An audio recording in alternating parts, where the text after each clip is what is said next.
قصه وضعیت بانی. اینطور نیست. چرا هست؟ فکر کردی اولاغو میتونی سوارش بشی ولی این بز آوردی چون ماسل اسماناس به هیچ کس سواری نمیده. خدایا من نمیخوام بمیرم، کمکم کن. تو کتاب مقدس خوندی ابراهیم؟ من یه قسمتش از بردارم که اتفاقا مناسب همین وضعیته. از گیان نبی آن که خداوند قدرتش میدهد. مسیر انسان پارسا بی ادارتی، جور، خودپرستی و ستم انسانهای اهریمنی فرا گرفته است. خوشا به حال او که در راه خیر و اعمال نیک گام برمی‌دارد و ضعفا را چون شبان از دره‌های تاریک عبور می‌دهد، چرا که او حامی برادرانش است و هموز هدایتگر گمراهان.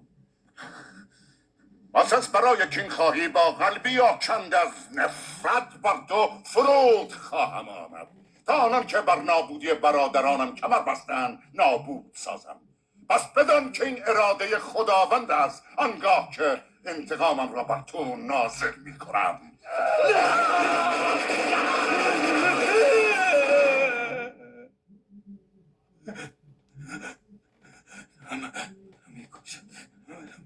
این پسر رفیق توه؟ چه؟ معرفی میکنم میسن میشنم ماروین.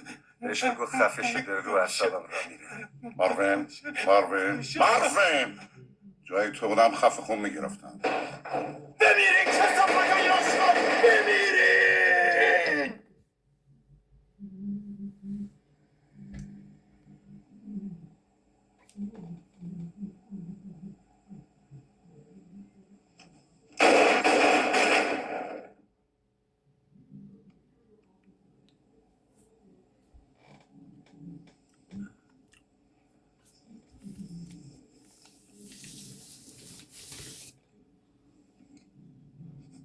چرا به ما نگفتی یه نفر دیگه هم تو همون بود؟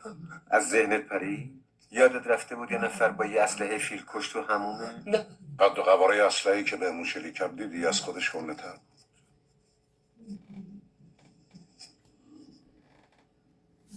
ما الان باید مرده باشیم.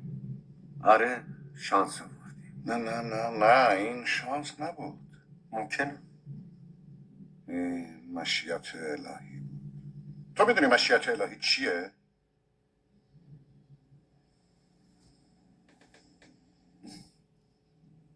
آره میدونم. یعنی خدا از اون بالا اومد پایین جلو گلوله ها رو گرفت. درسته، دقیقا معنیش همینه. خدا اراده کرد جلوی این گلوله های بی پدر مادر رو بگیره.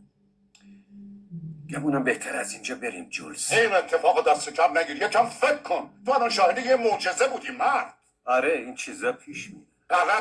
غلط این چیزا علکی پیش نمیاد.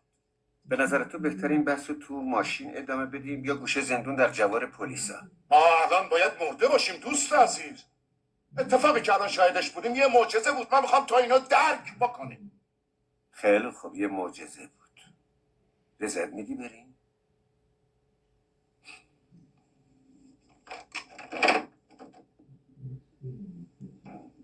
بجام کاکاسیا بجام. اون ساله